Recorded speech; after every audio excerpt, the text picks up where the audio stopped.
Once in a while I can. That's the heckle right. I have enjoyed the pick racing so far. I have been. Just a few more things, and then if we want to hang around to visit a little bit, we'll do that. Taste them. You know, in today's version, it, you know, kind of all got started here, what we were doing with micros, and watching what's going on now. It costs a lot more money. Woo! Goodness gracious! Yeah. I had a fellow a while back give me a chassis.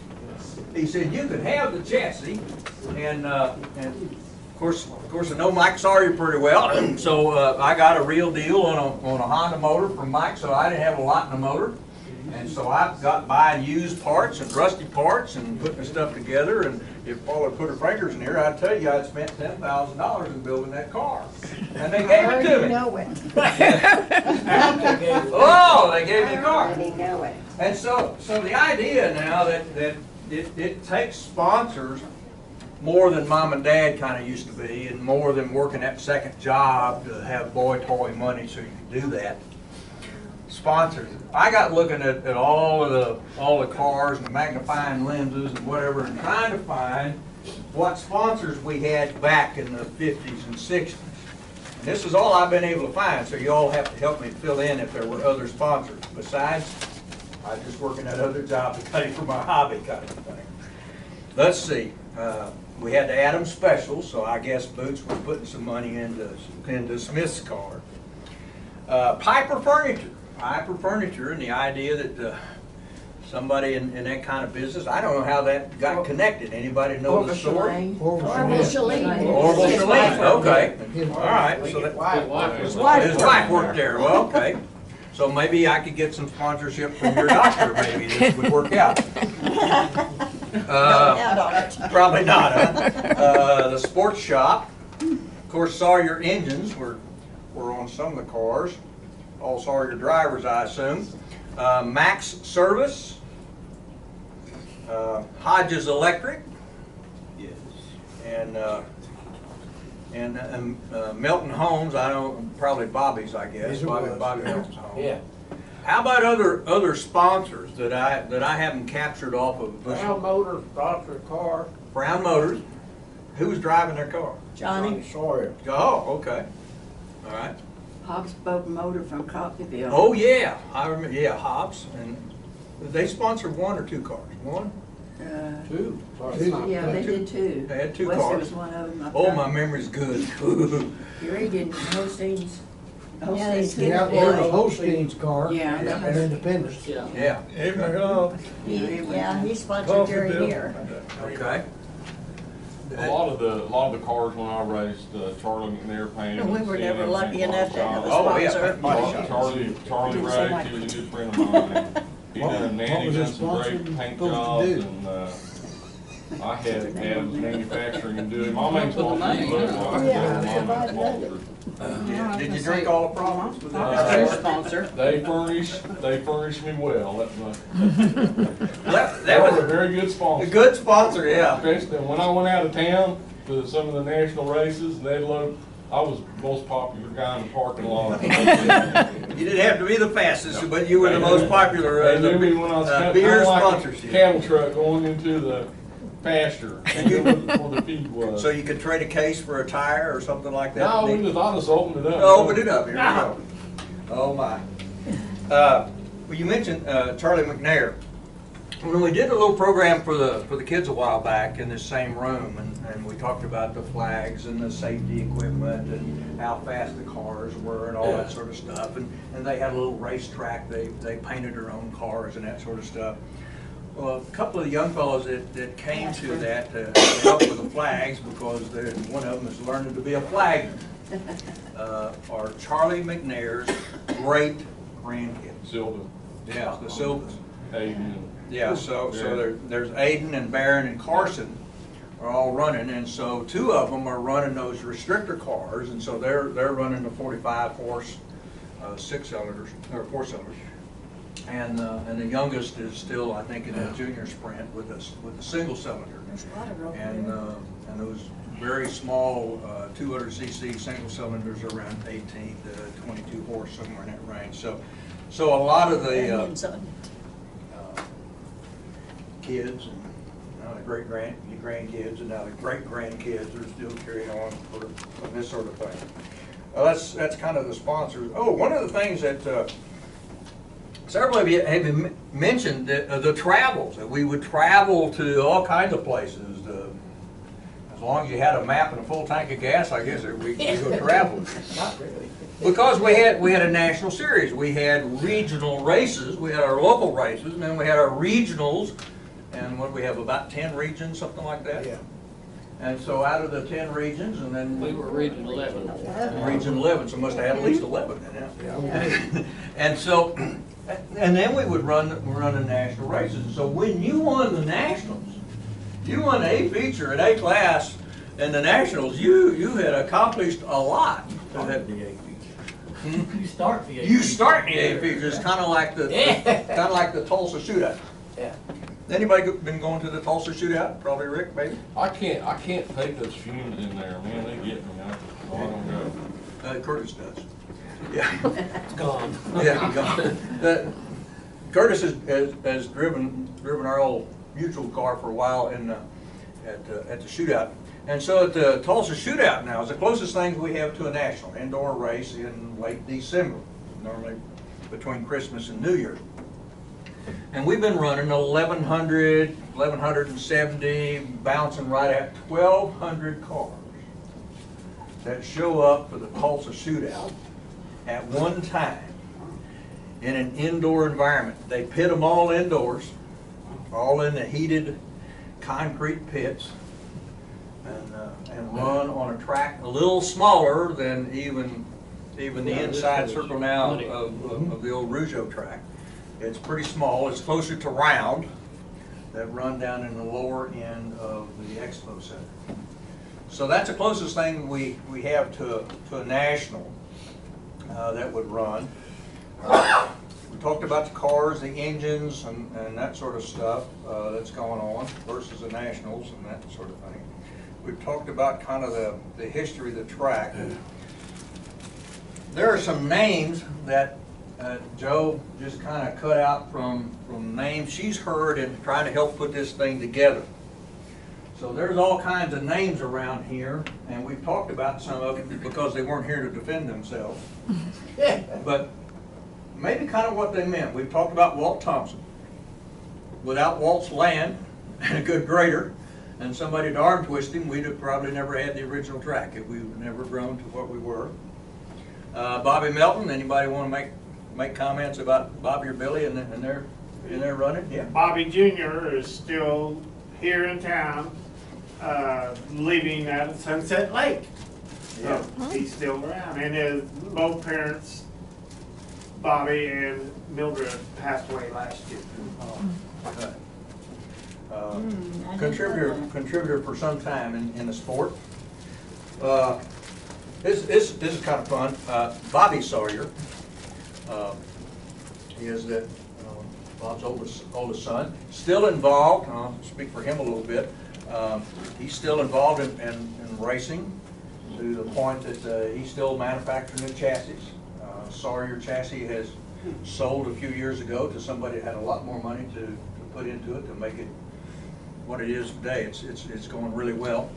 But apparently most of how you do that is in Bobby's brain. Because in the day we didn't make drawings. This worked. And the next one, if you make this a little longer than you did the last time, and if you kind of scoot this back before you tack weld it over there, that's a little better. And if you bent this a little better, then we get a little clearance. And those modifications and changes that go on in all kinds of cars and engines and that sort of stuff, sometimes were never written down. Bobby's the only one that knows all of that about the Sawyer chassis, so he's still involved in that. Jim Claus always had a good-looking car, as I remember as a young fella. Comments about Jim? First off,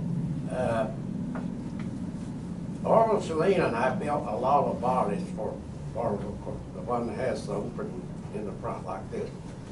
And Jim Claus had one, but what was interesting about Jim Claus, he ran an Anzani engine. Sorry about that. And we was running on asphalt, and he was turning fast time. So they decided they would had the 8-inch wheel, about a 6.5-inch slick. Yeah. So they decided, well, Jim's turning a little faster, so let's just try to put two of them together. So they put a spacer in there, used them old 8-inch wheels, they put, he come up with this wheel about this wide, not Yeah. that wide, Yeah. this wide. He's still, no, that was, there's where they went to the big wide tires after that. Then they had to go with bigger wheels for car manufacturers. But Yeah. they put together two of those 6-inch. 6 inch, Slick. not the original 4s, but the 6s, yeah. Yes. Wow. So, Pete Hodges, Pete passed a while. yeah. A while back. I had a wonderful conversation with him, and my favorite was trying to find out who that person was that had whatever they put in that gas tank that smelled like onions. And Pete said, I had forgotten all about that, but I do remember chasing him one night, but I couldn't see for the tears of my eyes. And so I asked Pete, I said, well, you got any old micro parts left over? And then he said, I haven't been out to my storage building out there in a long time, but he said, I don't think so. I think the boys done got it all somewhere. I'm gonna tell any more stories about this fellow right here? That's actually my brother. Yeah. You want, well, he's not here to defend himself. You want to tell any stories? Gary? Well, For I GB? guess the main thing I've got to say for him was he won the big race down here one year, and the next year he drove for a fellow from Independence named And Holstein. Ed Holstein. Yeah. See, I'm getting old, can't remember old name of somebody. So anyway, he let me drive his car, Yeah. you know, and we were real close, got along really well, and we had a really good time for the next 2 or 3 years. Yeah. Yeah. Well, I think that says a lot. I mean, the idea that friends still get together after whatever, I've lost count, 60 years, and all this is still going on. How about Donna? Donna and Paul had a lot to do with helping put all of this together because of the contacts they had and the history that they knew and a lot of the And photographs. a lot of people don't appreciate or understand how much ladies like her helped. Yeah. You know, Maxine couldn't feel, you know, they were always down there in the pits putting something on the blackboard. Maxine was the national historian for the Yeah. Micro-Midgets for years and years and years until it disbanded. She was one of the original ones that got the pit stop book started, and Yeah. She always had good articles. She'll call that. She made sure Bartlesville was well represented in pit stop. Yes. Yeah. She had, her articles were up to date, and they were in there every month. Yeah, she Actually, did yeah. good. So those ladies She was were a great invited. lady. Yeah, they really were, and even back to the day of doing all the manual scoring. Yes. And, Now, how would you like to stand up there in the pit press box and count those cars every lap for 100 lap feet? yeah, I couldn't have done it. I couldn't have done well if I'd have done it. It wouldn't have been right. We had a lot of guys that were in the Hall of Fame from Bartlesville too, the Oh, yeah. National Modified Midget Hall of Fame. Red Coonfield, Bobby Sawyer, Donna Sawyer. and let's see. There were- Maxine's in it. Yeah, Maxine. There were a lot of people in the Hall of Fame from Bartlesville. Yeah. A lot more than any other place. Yes. Several I think of national who all they were now. Yeah. I tried to get a list of them on my phone, but it didn't. I have one little tidbit. Does anybody go to Hideaway Pizza? Yes. There's a collage of pictures on the north end of that area you eat. Yeah. And there's a picture of a modified race car right in the middle of it. In where, Gary? Hideaway Pizza. Oh, Oh, my brother. And, Hideaway. yeah. Downtown? Yeah. Yeah, I'm on my brother's store. And it's a picture of GB when he won the national championship in Oh, 96. how I cool. never known that. He's still sitting in the car, and he's got the trophy sitting on the front of the car. You'll have to look it up. Oh, well. Yeah. And most of those Bob won pictures, the Nationals at Texas after he ate that 72-ounce steak and I'm surprised the motor had enough power to pull it. He was trying to run it off. Did somebody put Bob up to that, to challenge him, tell him he couldn't do it, and then back up? No, probably they told him he couldn't do it. You couldn't do it, so. and you just get out of the way and watch Bob But do the it. thing Yeah. is, you don't just have to eat the steak, you have to eat the potatoes and drink the tea and the beans and everything that goes with it. Maxine, what was the man from Coffeyville or Independence, real tall, skinny guy, we called him Doc? Doc Stanford? Yes. Yeah. We were in Amarillo one year, and Max Sanders, Wesley, and GB, Gary, I don't think you were there, were you, Gary? Mm-hmm. Were you, okay? We all went in, and so they were gonna do that steak, and he looked at all these big guys, and Doc's like this, you know, he's the only one that ate it. Bob did too, and you only have an hour to do it. Yeah. Oh, my goodness, yeah. I had the certificate at home. Yeah. But then he went out and won the Nationals at Amarillo. Maybe I should go try that steak. Bobby Smith, I never got a chance to meet Bobby. I always liked his car because it was a pretty sharp looking machine. Had all the right stuff with it. Bobby was a flight steward. He was a flight steward for Phillips. Yeah. Went on a personal airplane with boots out of it. Yeah. Okay. All right. Let's see. Clinton Klopp. Clinton ran a flathead. Yeah, he ran the B class for a long time, I guess, Yeah. and was pretty good at it.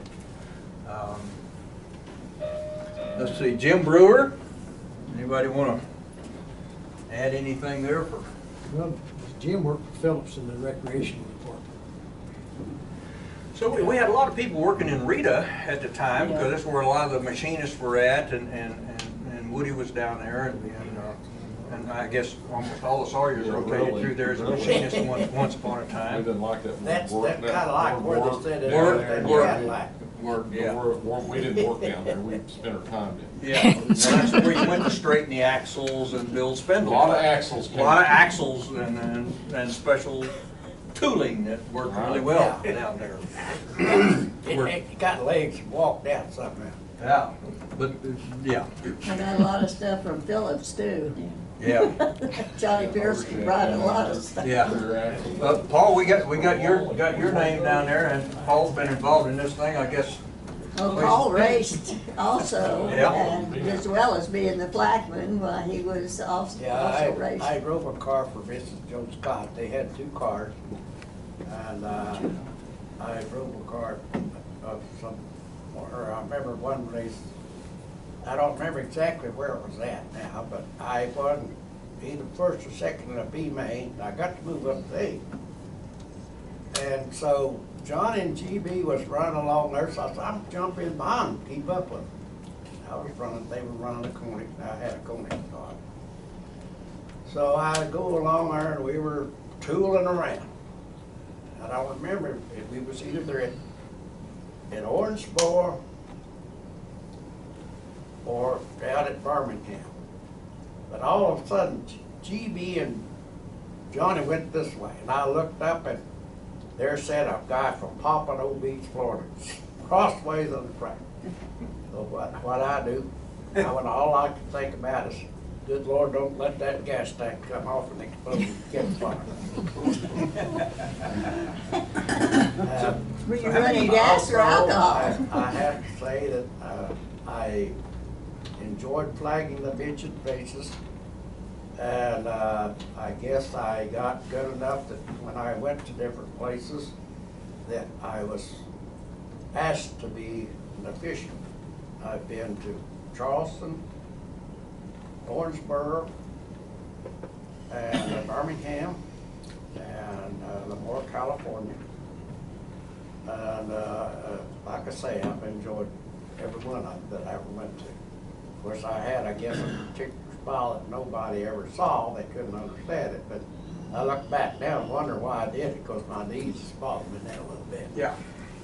But I did enjoy, you know, being an official.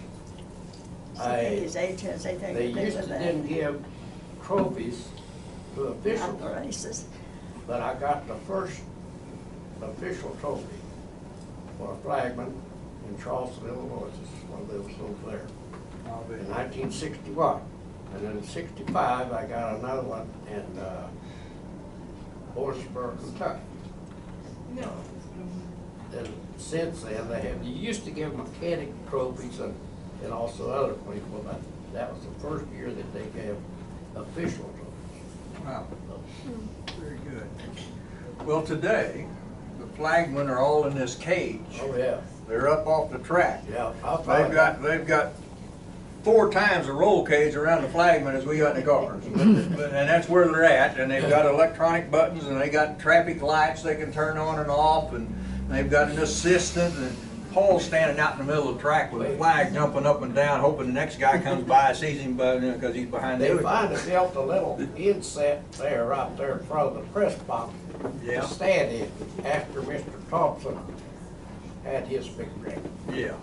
So, So, as I remember it back in the day, is that Walt Thompson's crash was one of the worst, I guess, I had ever seen. There's a picture of the car here after it's been picked up somewhere, and all 4 tires are in the seat, and there's no axle hanging on the left rear, and I don't know, it was a tough and tumble, and it happened right there on the front straightaway about where you were flagging. Yeah. He was upside down going He backwards. went right down it the whole straightaway.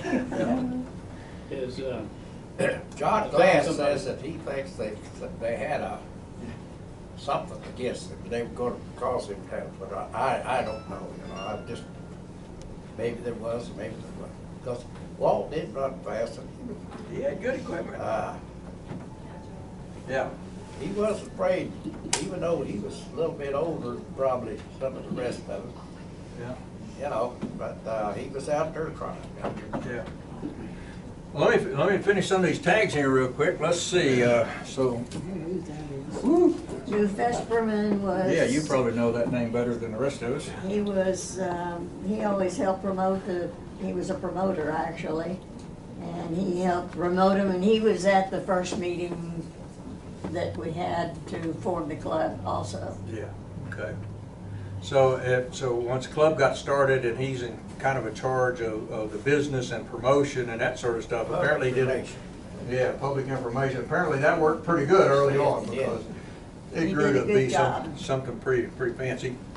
Johnny Pearson, we've talked about a little bit. Anything else anybody want to add? Johnny Sawyer, always had good stuff. Ran well. Good driver. Good driver. Paul black flagged me and Johnny off the track. Is that right? Yes. Johnny, I remember We were having a heck of a race. probably one of the last cars that he had that Tom drove. He put a 4-cylinder Koenig in that car, Really? and this was in 1981. And they run that 4-cylinder Koenig. Wow. 250cc pistons couldn't have been over that big Yeah. around. Yeah. Wow, that car runs good. Huh. Wow. Let's see, Orville Sherlene, I think probably Paul knows Orville about as well because they built the bodies for a lot of these cars. Orville and I both worked for Ray Alberti, and Orville ran, Ray was into speedboats, and Orville drove hydroplane. So we both did mechanical work, did front end work for him. And when I left and went to work with Parker, another guy. Jornell is still alive now. She left there and went to work for Oakley Pontiac, and I think he worked there 3 or 4 years, and he went to work for Rita Pump in the oil field, outfield. Traveled around the country for Rita. Well, I think that was some of the prettiest bodies that you and Orville built for a long time. Well, we made quite a few of those, but eventually, the guys went to kind of this day with that spray body in the front, but we sold a heck of a lot of those tail sections. Yeah, yeah. Because they were big enough that they could get those motors in there with that. Yeah, yeah. Let's see, on Orville. Yeah. They used to keep records on the time trials, on the fastest lap on the time trials. Right. The last race in 1960 that we had down here, Orville set a new national lap record for the open class. And I set a new national record for the IF class on the same night. And there was, I think, exactly 1 second difference. I think his was 11:54, 11.54 seconds, and mine was a 12.54. So we're turning some of the stuff at Rojo and the Outlaws now at 9. Oh, yeah. Those guys that take their hats off. This is slow back then, but at the time it was. Yeah, they were quick, felt pretty yeah. good. Yeah, and it was noticeable. You could see who the fast cars were. Got it in that little Yeah. book there. Let's see, Maxine Coonfield. We can't say enough about Maxine. We talked about her a little bit. Maxine went to every race. She was always there. Yeah. Never missed a meeting, never. Yeah. That was her life now. Yeah. Yeah. I've seen her when she shouldn't have been there, but she was at the races. Yeah. Yeah. And she kept such phenomenal records. Yes, she did. And I think I learned something from her when I working in a manufacturing facility for about 17 years, and I kept engineering notebooks all the time, and so I kept meticulous records too. And a couple of times I thought about Maxine when I had an occurrence when management would say, "No, it's not what we agreed to." I'd get my big old black engineering notebook out and I'd start turning pages. Nope, right here. At 9:30, you were in a meeting and you said, well, it got to the point, good records will cover your tail pretty good. That's right. So I just show up to these engineering meetings and bring 1 or 2 of my notebooks with me. It may not be the right notebook and it may not have the facts in it at all. And if some management start arguing about something, I just start turning pages in one of my black books. Okay, all right, whatever. I know you're going to find it. And so, but anyhow, I think Maxine must have been the same way as it. Don't argue with her records because she had really good. Yes, she did. Were you at that meeting or not at that meeting, and what time did it start, and that sort of stuff. Let's see, Walt Thompson. We've talked about Walt a little bit. Thank him so much for having the original land and the original dirt and the original equipment. Walt's the reason it started it all. Yeah, absolutely. Jim Stanberry, comments? I didn't know Jim. Bud's, he had a stroke in his eye 3 or 4 months ago, and he has limited vision. I go to church with him and see him, and I tried to talk about it. He says, I probably couldn't hear him or see him all that well, so he didn't. Well, just tell him when you see him. That didn't slow any of us down. That's what I It just will. made the I'll tell him stories that more Sunday. interesting when he thought he said that I thought that I didn't hear that, but boy, it made for a better ending. That's right, I'll tell him that. And tell him he missed all the fun. So. Yeah, I will. So if he's having little health problems and those Yeah, that know him and his brother both really bad. check in on him.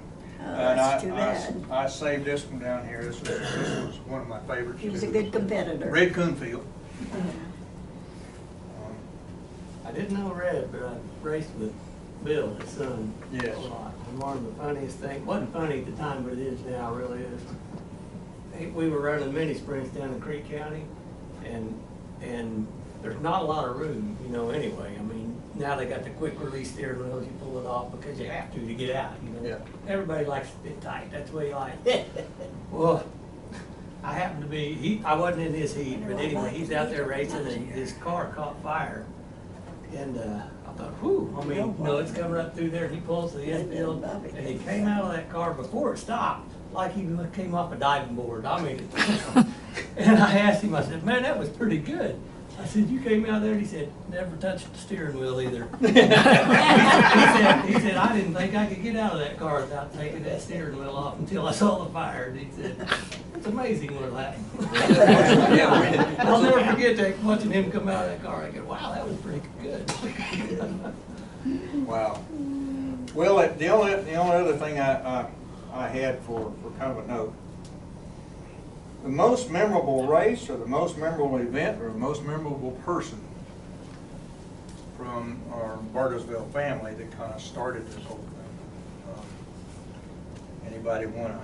We've talked about a lot of them and some of these events, the worst wreck ever, and Walt's and whatever else. But any comments about the history that we put on video?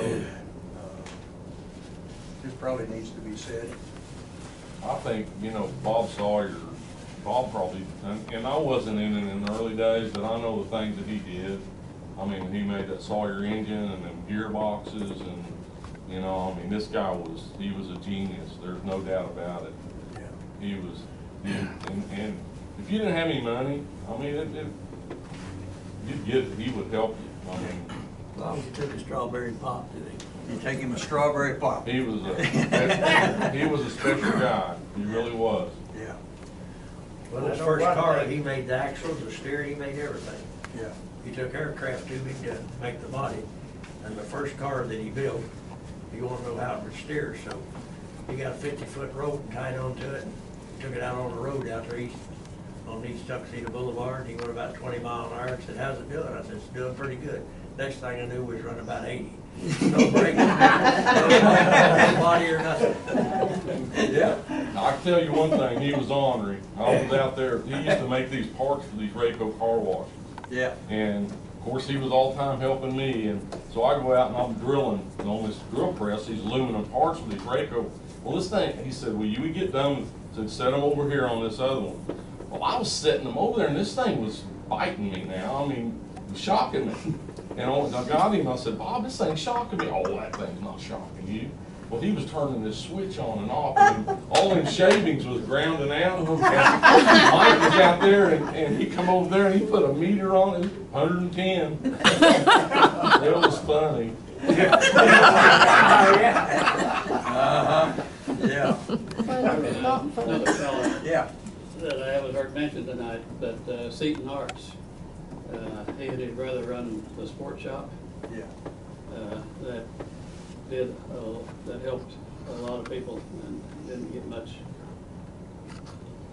monetary. Yeah, I saw the sports shop on a couple of cars. He did a lot of machine work and on the cheap for a lot of us. Well, other special people or events that the rest of us don't know about. They're not here to defend themselves. It'd be a great story. Bob and Johnny both would help people that came from out of town. If they broke down or something, they'd take them home with them and fix whatever there was to be fixed. Yeah. So they had to help anybody. Talking about Bob real quick is that in Donna's shop, Bob's old shop, trying to clean some of that stuff up, is there are two 30-gallon barrels of castings. Well, I'm going through those castings, and there's a casting for the crankcase bottom half of a Sawyer engine, but I don't know which one or whatever it fits. But they're aluminum. It has a Sawyer name cast in it. And they're numbered. So there's a right and a left. I think 017, I think, is the oldest number I saw, but serial number is 017 all the way up through maybe high 20s or whatever. But there's a right and left semi-finished aluminum castings, matching halves. Hate to see those go out as scrap. If anybody wanted to make bookends out of Sawyer right and left crankcase half, there's probably not a dozen people that would even know what they are or care. But Donna's got two barrels. There's a barrel of the left half and the right half, and I believe we can match up all the numbers. So if you know of anybody that would appreciate or want those, just check with Donna. and she'll probably make you a real deal. But anyhow, those are still in Bob's shop. Now I get them to go. There's one other thing, is that probably only among this group would even know, is that Bob's original crankshaft grinder, because he made his own crankshaft, or he would take a crankshaft from some other engine and make it work for what it was he was trying to do. His original crankshaft grinder is still in his shop with all the turning stones and the tooling there. It needs to find a home. Obviously, Donna doesn't need it. She's not making crankshafts anymore. What's wrong with you, Donna? And we don't know anybody else. But out of your contacts and people you know, is it anybody that might have a use for a crankshaft grinder? Maybe Kenneth could use it. It's maybe in the 60s version, but the stones and that sort of stuff are still there too. They get in the head whenever Bob first started this, he built that building out there and it wasn't fastened down or nothing. And there was a wind come up like it did the other night. Yeah. And it blowed it about half a block away from there. Yeah. He come and got me and we took a trailer, jacked it up, put bars across it, moved it back over where it was and set it back down. I told him, I said, now you get that fastened to the ground. It's still there. It hasn't moved since you fastened it then. He come to me and I'll tell you what, he had a sad look on his face. When he was telling me about it, wind blowing it away. And I said, well, did it tear your walls up? No, he said, it's just like it was picked up and moved over. Yeah. You're about to Well, cry. anyhow, Yeah. I thought, yeah, go ahead. I'd like to ask I realize it's probably either a silly or a stupid question, but would you gentlemen ever consider maybe helping facilitate at least one demonstration of these cars in Bartlesville again? You could use the parking lot in the community center for a small track or something. Is there any chance you would, that would be fabulous. I don't know what any of the old 50s, 60 cars are still running. They're all kind of museum pieces and put up. The newer modern cars, there's quite a few of those around. Yeah. The new stuff with the wings and that sort of thing. I bet you dollars to donuts, very few people in this city have seen any such race. I'm gonna guess that. Yeah. I contacted Billy Coonfield. Yeah. And he sent me a DVD of some early races. It had his vacations on it, and the Indianapolis. But Joe took a copy of those early races. And I think he has some of Billy when he raced. Oh, yeah. So she has 2 copies back there. Joe does here. Yes, Joe has them here. If anybody, she wasn't able to get it on that machine over there or whatever. But there are some footages of old races. And they're where they belong as far as I'm concerned because of the history. Are they black and white? I don't know. Yeah. But So, the Milton's vacation is on there too. All right. So there's some stuff still here that people haven't seen in years. Joe, when old, you've done a lot to have pictures enlarged and stuff. Where do these go when you're through with the?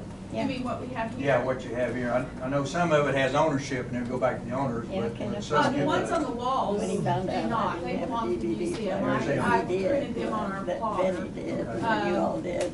Why, he I said to might give sell this them to in the gift Benny, I shop. was I gonna don't give know. it to We haven't him really after. discussed Yeah. it or had a discussion or thought about it. We Okay. got There a it tells you business, it's get it up, Riverside let it Speedway. be. So, Yeah. but we will, and if anybody's interested, and I do put them, I'll try to let people know that they're here. All right, thank I know the photographer in the 80s that was down at the racetrack, his name was Rex Deal, and he passed away. It happened probably 6 months ago. Really? Yeah, he took pictures for us down there for several years, and he was a professional photographer, and I'm sure that his wife probably has all the negatives and stuff. He was a really nice guy. He did a good job down there. I'd like to say, while you're on the subject of the photos, I was hoping that Ron Truitt would be here. Were it not for Ron, we wouldn't have hardly anything of what you see. So we do appreciate that. I mean, he's just, he didn't live through that era, but he's trying to keep that alive with his grandchildren, just like you have talked about, and his children, and he's still very much involved. The car that he loaned us had to leave early because the elevators, they changed the date on the renovation of the elevators. He needed his car to race in May and June, so we had to let it go. But he's just, I mean, we still have a bucket of stuff that he loaned us that we can't even scan it all. So. And that came from Maxine Coonfield's records. So when Ronnie bought Coonfield's '99 car, it came with a lot of Maxine's ring-bound books by year. But just by looking at the years, there are big chunks of years missing. And so Ronnie's guessing he's got maybe a third of Maxine's original documents.